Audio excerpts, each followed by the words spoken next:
बिस्मिल्लाहिर्रहमानिर्रहीम। ख़वातीन व हज़रात, अस्सलाम वालेकुम। मैं हूँ ख्वाजा मज़हर सिद्दीकी। आप ज़रा कभी गौर करें कि घोड़ा जो है, हॉर्स, बहुत ताकतवर है और इंसान से ज़्यादा ताकत वाला, जज्बात वाला जानवर है। घोड़ा एक वफादार जानवर है। इसकी बहुत सारी कहानियाँ आपने भी सुनी होगी, मैंने भी सुनी है। मगर देखिए, बहुत ज़्यादा जज्बात वाला, ताकत वाला और आसाबी कुव्वत रखने वाला जानवर एक हल्की सी लगाम डालने से काबू में आ जाता है। इंसान जो घोड़े से कम ताकत रखता है, वो भी अगर अपने आसाब पर और अपने जज्बात पर लगाम डाल दे, उसकी ज़िंदगी बहुत आसान हो जाती है।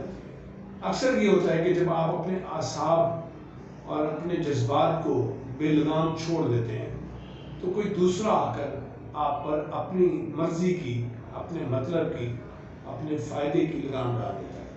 वो आपको कंट्रोल करता है। जैसे आप घोड़े को कंट्रोल करते हैं, वो शख्स आपको कंट्रोल करता है और वो आपसे अपने मकासद पूरे करवाता है।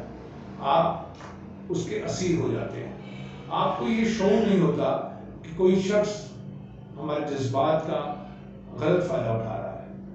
वो हमारे कंधों पर बंदूक रखकर अपने मतलब के नताइज हासिल कर रहा है। इसलिए मैं आपसे गुजारिश करूँगा कि आप इंसान हैं, अशरफुल मखलूक़ात हैं। आपको अल्लाह ने फ़हम फ़रासत दी है, अक़ल और समझ दी है, दानाई से नवाजा है। तो आप अपने आसाब और अपने जज्बात को काबू में रखना सीखें, इनकी मैनेजमेंट सीखें। आपको ये स्किल आनी चाहिए कि आप अपने आसाब और जज्बात को काबू में रख सकें।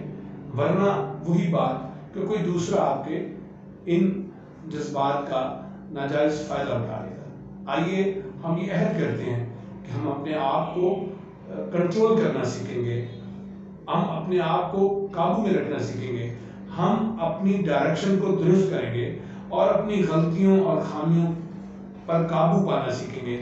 तभी हम कामयाबी के रास्ते पर चल सकेंगे, वरना हम नाकामी के दलदल में धंसते रहेंगे।